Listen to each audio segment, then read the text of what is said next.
mean, it's just a matter of time, right? You know, odds and evens. You know, eventually the coin has to land on the wrong side. But for now, 7 eliminations in, hasn't done that quite just yet. Puyo keeping up the pressure here.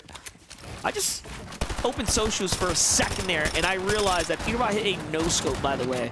And that end game that we called with the sniper from like 4 or 5 tiles up, he had a 303 headshot while cycling through his shotgun here, and it looks like he's trying to do it again, Taco. It's almost effortless for Peterbot and Poyo he's at like this literally point. trolling at this point. Every single time, though, that we tune into these guys' perspective, I'm less looking at what Peterbot and Poyo are doing, and more so who the victims seem to be. And right now, it's Sandler and J-Sick trying to do what they can. But again, Peterbot takes the wall, instantly dashes in, and just obliterates Sandler. Now, J-Sick forced to fend for himself, but he won't be left for much longer. It's another 2 clean eliminations here for Peterbot and Poyo. Max mats. I mean, you couldn't possibly ask for a better loadout at this point. And looking at some of those teams that are kind of sprinkled throughout Mount Olympus, have to expect that that is exactly where Peterbot and Poyo want to be next. It's not even about getting into zone at this point. It's just, it feels like they just want to keep establishing records for FNCS in terms of eliminations. They're playing a different game. They can't have that like dash. They just can't. Like, it gives them too much of an advantage. That right there just shows you how fast they can close a fight regardless of what. Cooper and Kanata on the move right now here, trying to make up for the downed times we've seen them here so far. I mean, they've had decent performances. Nothing extremely standout just yet caught on broadcast. However, they are still floating upwards on the standings as far as overall things are concerned. Not great, but not bad. All Kanata wants at this point is just to ensure that he's in a higher spot on the leaderboard than Agers. that is, I always love lurking a little bit of the Kanata streams. He absolutely goes crazy. High energy throughout. But I do think it is rather hilarious at times. We all know, especially if you've ever been blessed enough to watch a Kanata interview, how funny that guy really can be. But definitely a lot of focus towards placements for more reason than that. They obviously want to try and secure themselves a good amount of series points leading into next week and the weeks soon to come. But I think too, though, it's important for him to, yeah, if he can bring Cooper to those end games, right? Like, we know what Cooper's capable of, and this is a new duo. You have to really think about it. So I think placement, being more placement heavy, is going to be much more important for them, especially as they start gearing up for the actual finals lobbies. Kanata knows, I think more than anyone, that placement points can get you so far in the standings. For sure. Have a feeling where this is headed next. Poyo decimating Noah Baby. Peterbot destroying Gloom's walls. And again, just leaving him nowhere to run. You can see here the dashes, Ozone. How do you even expect it? You can't even anticipate that. Trying to escape from underneath his own cone, only to run directly into Poyo's clutches. And that's 3 eliminations back to back to back. No time at all. The time to elimination as well for Peterbot and Poyo has got to be ridiculous right now. Yeah, that double dash tech looking pretty slick. And I mean, I think you're right. In the past, you know, notorious for time to elim essentially being one of the highest alongside Miro. And now we're seeing a new throne, I think. And in that throne, you got your boy Peterbot sitting right there, strong and pretty alongside Poyo. They're both just crushing it so far. Veer and Freeze, they've had their set of highlights so far, though. They have seemed to found themselves in a cadence where they're landing inside these Peterbot lobbies, so it can't be easy by any means. But when the zone pulls towards this southeast side of the map, it can be really tough to deal with all the elevation changes involved.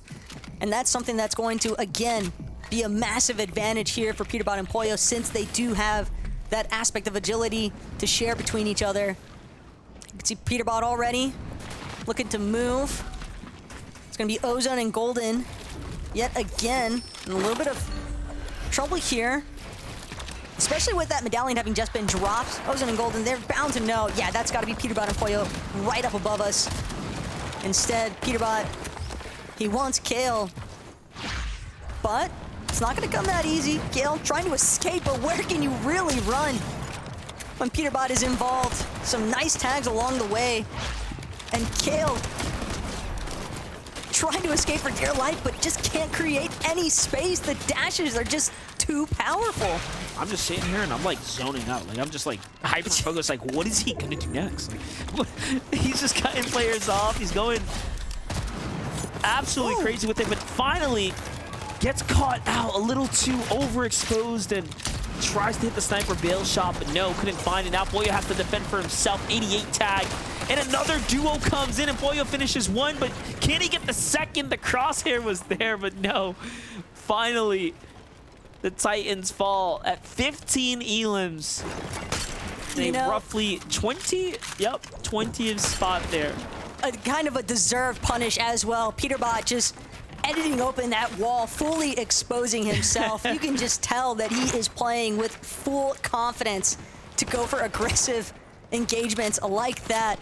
But again, there is some bite back, some signs of life from these other teams in the lobby, and now with Peterbot and Pollo's reign having come to an end here, and with those medallions having been given up as well, the aspect of agility swapped hands. It's a new team that's in control. So curious to see what they do with that aspect of agility, or if they're able to hold on to it for the duration of this lobby. And it's a good time to find it right now. The zone's pretty brutal here. Cutting all the way.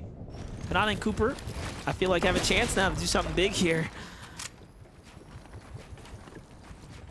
Still got a long ways to go though. You can see here everyone with decisions to make now. Nada wants to lead first. Knows the team up there. Doesn't trust it at all. Senses are right. Spot on here. There it is. They get to move on and wow. Oh my gosh. Shreds. Is that Zircon there? Straight out the sky. Absolutely disgusting tracking there for Kanata. Can't say I'm surprised to see it though.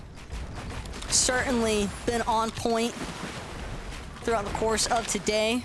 And again, like we just been talking about earlier, getting to build some synergy alongside Cooper for their end games. And this is a prime opportunity for this duo, despite being newly formed, to possibly look for their victory royale in this lobby. But again, nothing comes easy by any means here, as Jiven and Encrypted, another team, managed to make their way up the hillside, get through the worst of some of these elevation changes. But again, these zones over Brawler's Battleground, they tend to be quite vicious with how often it can force players to go up and down these hill faces. Yeah, Jiven definitely needs to gather these materials here. A pretty desperate situation to be in. Things are going to work out for him. He manages to get a little bit to work with there. This duo Encrypted's off to the races, trying to play for high ground, so they spot out. No one's set up. And this is that odd terrain here. This is one of the advantages of getting in position first now. They don't have many mats, but they have enough to at least put up a front here for a second.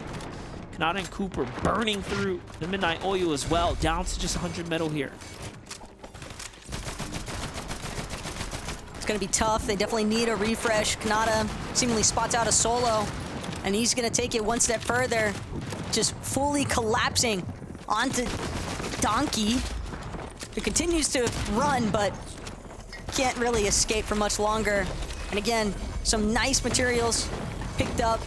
The most important aspect here for Kanata and Cooper, it's all that they're really after having expended so many of their masters to scale this hillside in the first place. But look at Ziggy and Phenom way up top above the rest of the lobby. They might have prime pickings here for everyone else scraping by underneath them. Yeah, I was wondering what happened to the team with the, the dash, basically. And it does seem like Ziggy might have the effect. I see the Underworld icons tailing behind them, and it makes sense that they had the high ground. Teams that, of course, have the ability to skate across just can move at a different pace, but Notice what they aren't doing is putting enough pressure, in my opinion. They need to take full advantage of the high ground, not allow anyone to get comfortable. The more that they pressure down, the more likely other teams are going to start fighting, whether you know they're there or not. Obviously, you want to do it without getting picked off, but Kanata and Cooper on the low ground here doing good work. Another refresh for them. That's going to set them up to at least have something to work with now. This is, again, putting them in a great position here, but it's going back and forth, Taco, through all these old builds, through this territory here, and this is why players are just ratting their way up. There's a lot of players alive for such a small zone here.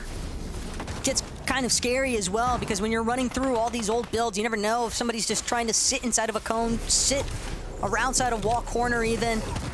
Ken Beans, Owl, they're going to be another duo, getting a bit caught, trying to tarp their way through the mid-ground.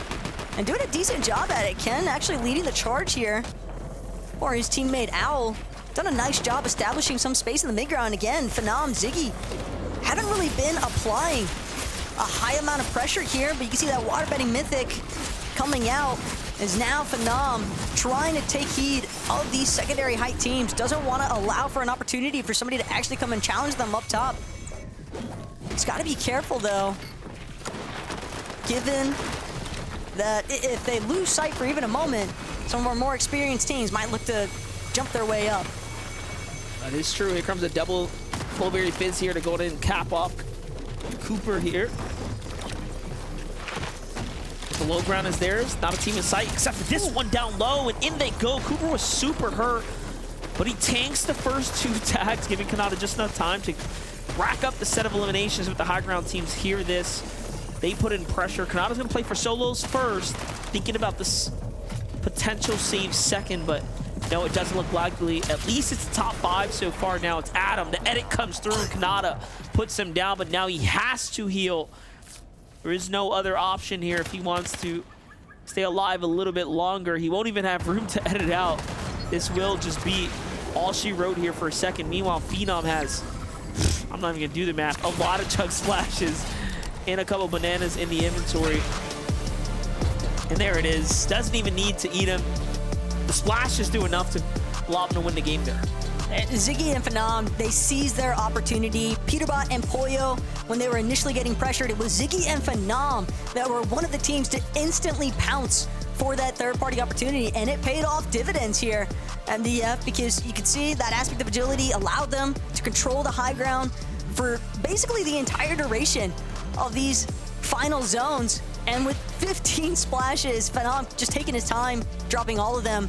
But that's going to be a W secured, and we've got the analyst to break down the rest.